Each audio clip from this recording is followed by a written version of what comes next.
think, as an offensive lineman, your mentality is kind of that you're kind of a servant to the team. Like, we're here to make sure that other people can successfully do their jobs and, get some praise for that. And we love that.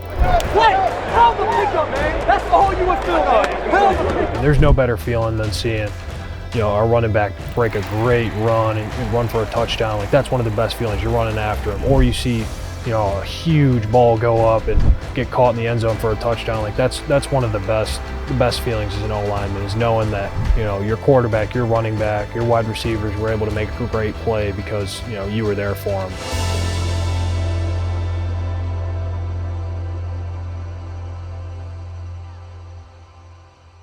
What's going on, everyone? It's Blake Miller, graduate offensive lineman here in Strongsville, Ohio. Let's go.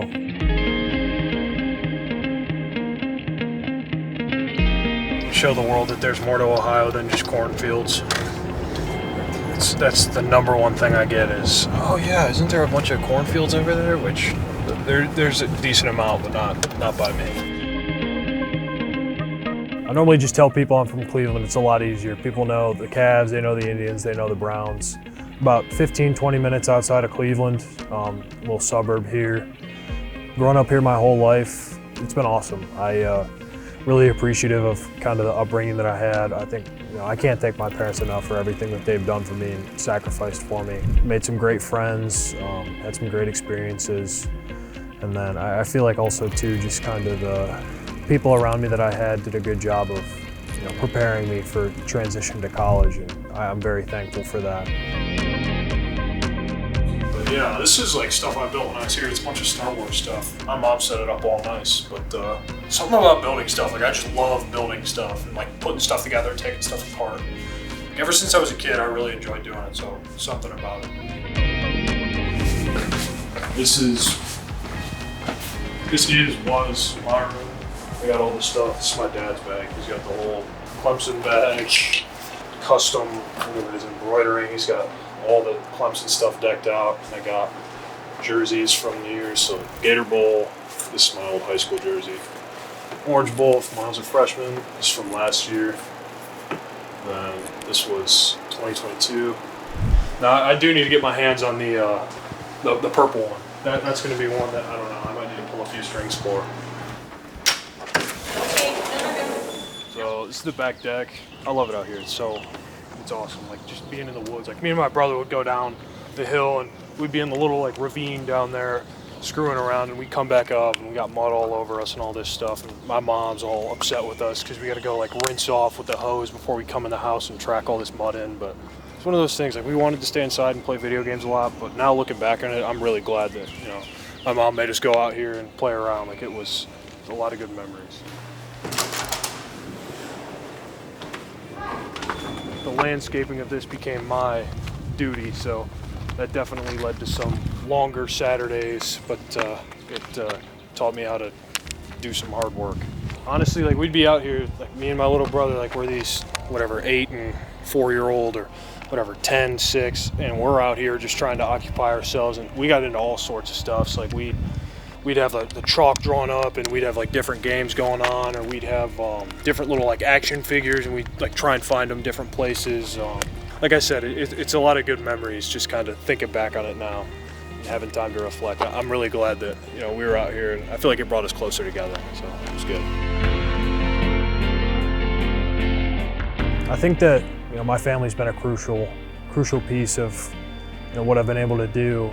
I think that they're always there for me. I think, family, no matter what, whether you had a good day, bad day, whether you're all around doing well, not doing well, I think your family's always going to be there for you. And I'm so grateful that, my family's there for me when I need them. And, they're always encouraging me. And I really appreciate, kind of my mom. She's always there, someone to talk to when I just need to hear, you're doing good. And she also stays on top of me when it comes to academics. So there's definitely times where that gets can get a little old, but I appreciate her for doing that, kind of staying on top of me and making sure I reach my full potential in the classroom.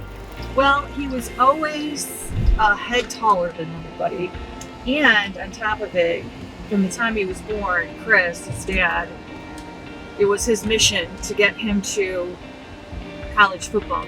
I think just kind of seeing my dad and just how he works, like he's around the clock. He's having to take phone calls on holidays. He's having to take phone calls 10, 11 o'clock at night, early in the morning.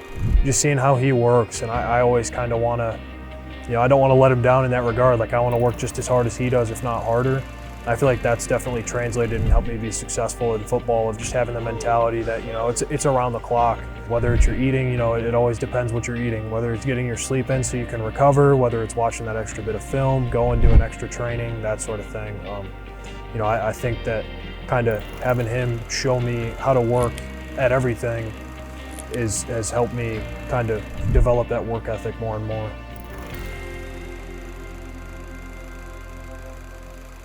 The funniest part that you got to explain your whole wrestling career as to what you thought it was going to be and what it was. Yeah, I remember I got into it because I was like, oh yeah, it's going to be WWE and all this. It was like, it started out, I thought I was going to be able to hit people with chairs, and I thought I was going to be able to do WWE stuff, and it was never like that. Yeah, it never was. Ironically enough, I loved The Undertaker, which now people say that I look like The Undertaker with the hair. But honestly, I credit that to a lot of mental toughness, because our coach, I remember Bob Johnson, and he would sit in the middle of this wrestling room, and it was closed off, no windows or anything, and he'd sit in the middle. He'd be like, all right, we're doing this, and we're running around the room. He'd be like, all right, now we're doing single legs. So you're sliding on one leg, the whole time.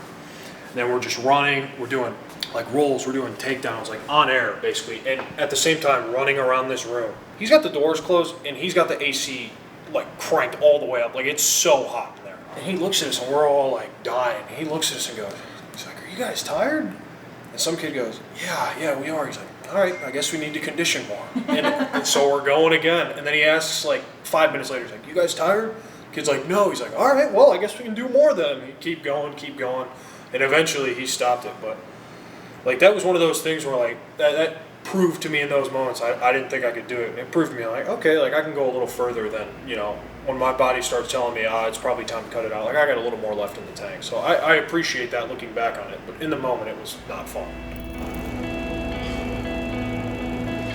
So they got the baseball fields further down there. They got the soccer fields, but this is the football field. And let me see if it's still there. Yeah, so that hill, it's actually freshly mowed. But I remember during COVID, there was no sort of gyms or anything open. It was really hard. Me and my friends would just come up here and just run up the hill to try and stay in shape. We didn't even know if football season was going to be a thing, but we'd still run up the hill and just trying to stay in shape, stay ready just in case something did happen. Just trying to make the most of it because we didn't know what we could do. So these fields right here is where we did flag. My dad was the coach. We never were super good, but I played here originally, and then I had to start moving up grades just because of, I was just bigger than everyone else, and people were worried that, I was going to be out there hurting people. So, yeah, but this is it. It was so cool, just being able to be out here, and, I'm a little kid imagining that I'm playing just at the high school or whatever, and, some NFL guy, and, I'm on the field, but it's just, little 8-9-year-old me out here running around trying to block people. The grass here definitely isn't like the stuff at Death Valley. It's a little higher. You got to pick your knees up a little more here. But I don't know. That's what it's all about. Stuff like this, I feel like it's everyone who's played football when they were younger has kind of shared memories of, playing in fields with the super tall grass or the mud, the dirt, or there's a huge patch in the middle of the field. You end up falling down and you fall in the mud and your whole jersey is brown now. I feel like most people who have played football have that kind of shared memory of, playing when you were younger. Yeah, to me, football, the game just means so much to me. I've grown up with it basically my whole life. Ever since I could really play the game, I was playing up, being able to, play flag football, and then, playing full contact, moving up. Always playing ahead of my grade. It's been awesome. My dad got me involved, and I'm so glad that he did. You do have that one picture that seriously to this day makes me laugh. We were playing Hudson High School. The football picture? Yeah. I think it's still up on my Instagram, actually. Yeah, and he's basically standing over a kid that just got flattened. It was funny. Like, I think that, you know, being able to go out there and just hit someone as hard as you can and go move them against their will is one of the greatest feelings in sports. Like, just being able to, as a game goes on, wear someone down, wear an opponent down, and kind of see them start to not love the game that they loved and not have the hype that they had coming into it is a phenomenal feeling as an O-lineman.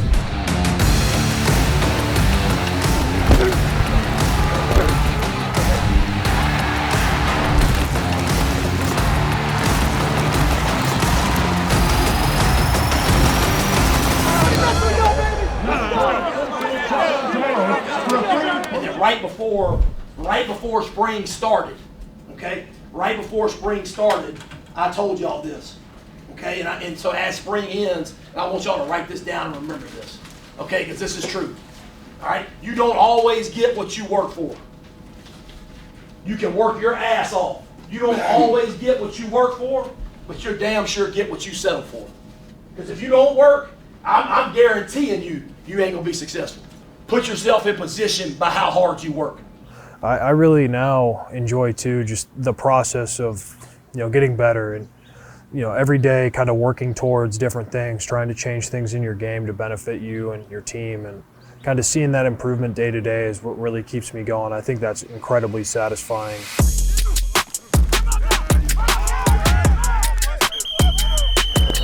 Hey Dave, how you doing? Target. Nice rep, here we go, set and punch into a one-arm leverage. Brace, go. Right hand, yeah. Well done. Brace, go. Let's go, get out of it. Good, here we go, Vegas. Hey, all I'm asking you is to give everything you got and don't get outworked. Just give me everything you got, that's all I'm asking you. Let's go, line on 3. 1, 2, 3. Hold on. Need to hear you, BT. It's all y'all, man. Let's go. Hey, who you want, Ryan? Hey, B47. Same thing, be ready, B to C.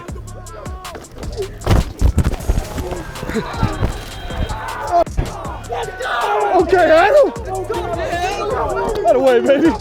Hell yeah, please. Let's go, man. Let's go. Let's do it again. Where you going? B40 or B17. Okay! Show him, man! Let's go, baby! Watch twist.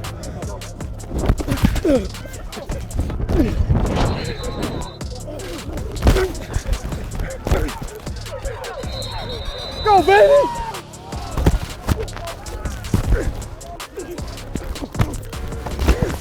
Hey, are you dropping, Jeremiah?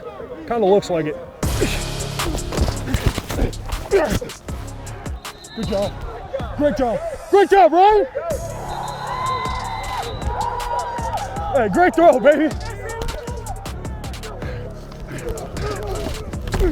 Damn, you turning it down, Wade?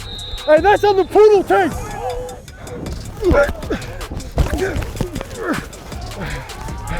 Woohoo! Oh no, Wade! B26. B9. Get him! I'm pushing. Hey, it ain't the mountain ahead, it's the pedal in your shoe.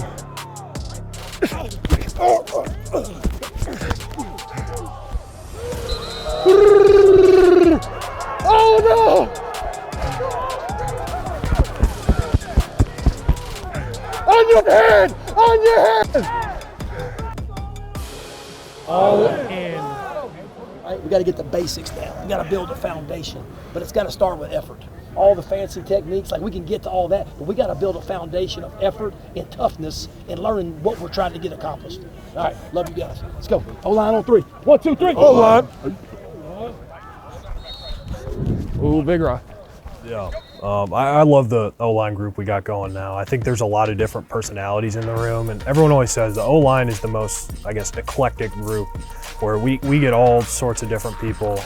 There's people from all walks of life, and there's people with all sorts of different personalities, senses of humor, and I love that part of it. I think that there's never a dull moment with the O-line group. I'd like to say that we're probably some of the funniest people on the team too.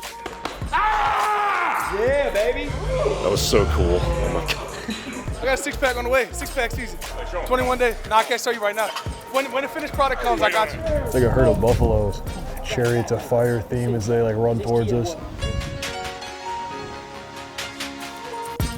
Get away from me, get away from me. That definitely makes it, on those tough days, it makes it a little better when you got kind of some people with a great sense of humor around you. I think also too, like there's the time to have fun, like I was saying, but I think that guys also know, like when it's time to lock in, guys are really about their business. And I love that part of us, that we can kind of have that, having fun mentality, but then when it comes time to, take care of business, everyone's there and everyone's locked in 100% on it. It's a group mentality because you're 5 guys trying to act as one, and you're out there with your brothers going out there trying to be the best you can for your team, and basically put everything you have on the line, and the guy next to you is putting everything he has on the line in order for our team to be successful. How do you build a program?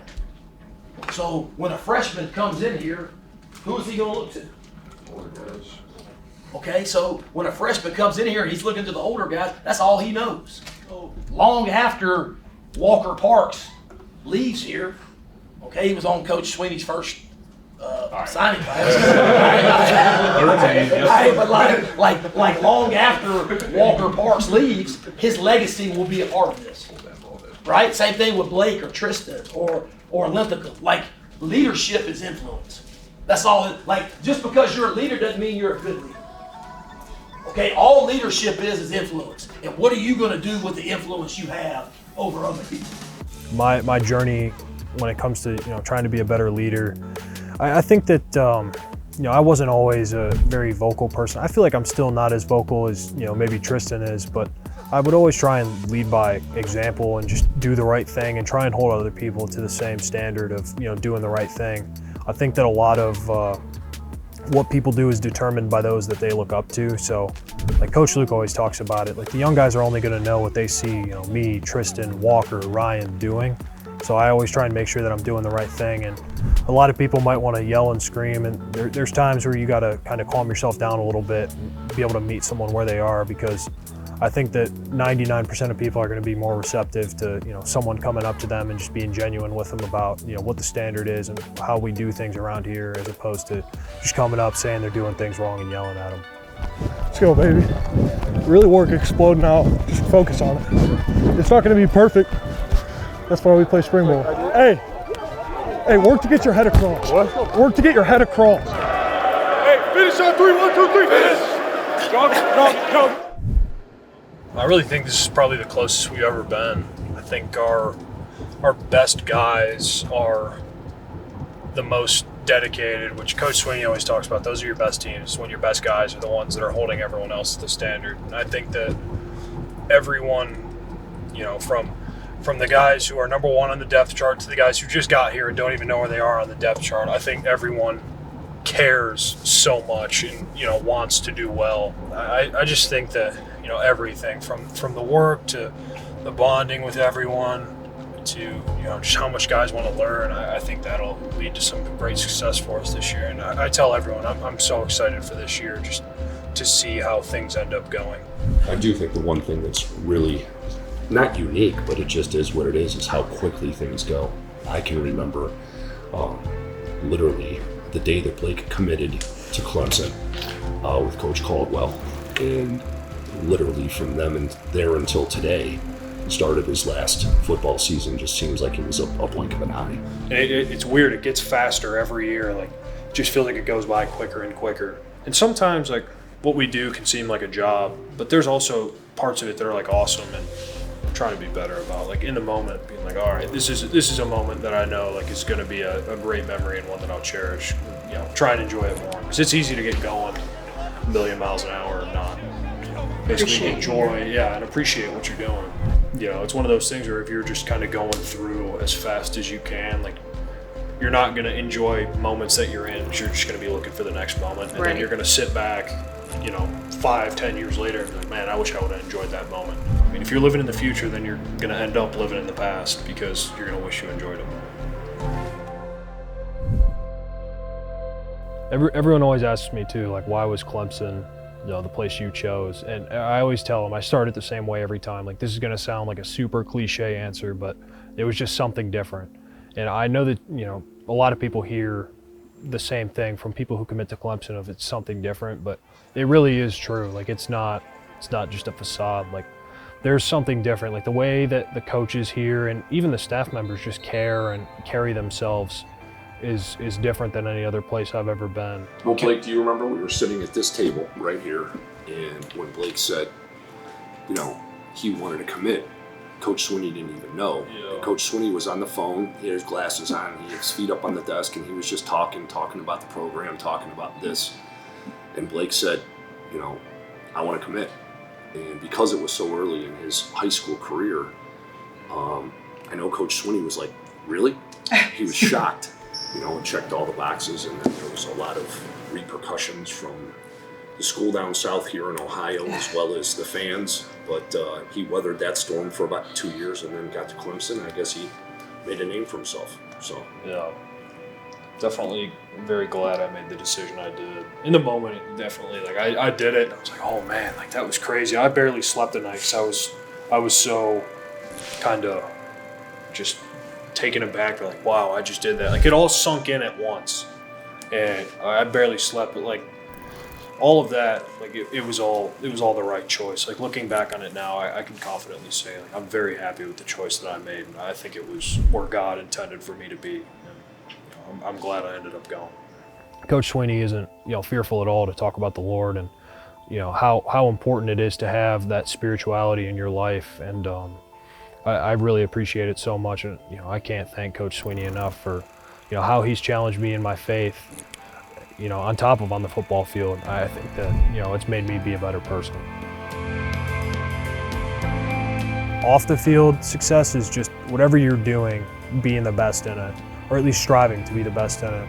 You know, everyone always says if you strive for perfection and you fall short, you're going to catch greatness. So I think just striving for that perfection and trying to be great at whatever you do and be the best at it, and, you know, always be able to learn from people as well. I think that's something that I tried to do, like when I got to college, is find older guys like Walker and like Will Putnam, who were just had been there before and seen a lot of stuff and played a lot of football, and kind of use their knowledge to, you know, not repeat some of the same mistakes they might have made. And, you know, I try now that I'm the, you know, resident older guy to be there for the younger guys and make sure they don't make some of the mistakes that I did. On the field, to me, success looks like being able to do your job. I always want to be a guy that my team can rely on in terms of, you know, match up to consistently do my job. So, you know, I always want the challenge of, you know, whoever the tougher person to go against is, because I want to be able to be there for my team and, you know, do that for them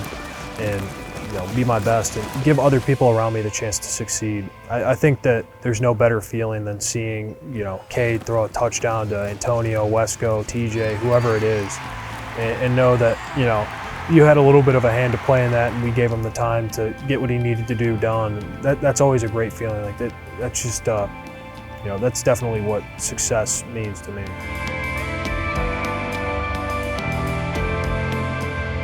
Like, if I would have told my 10-year-old self that, you know, I'd be where I am now, like, I don't think I would have believed it. Like, I would have told you were crazy. Like, I'd be like, oh no. Like, I thought that it was like winning the lottery. I don't know. I think it's important in those moments to kind of bring yourself back down to earth of, like, this is something that, you know, I'd worked my whole life for. Not everyone gets this opportunity, and that, you know, just being grateful for what I have now, because people would kill for it.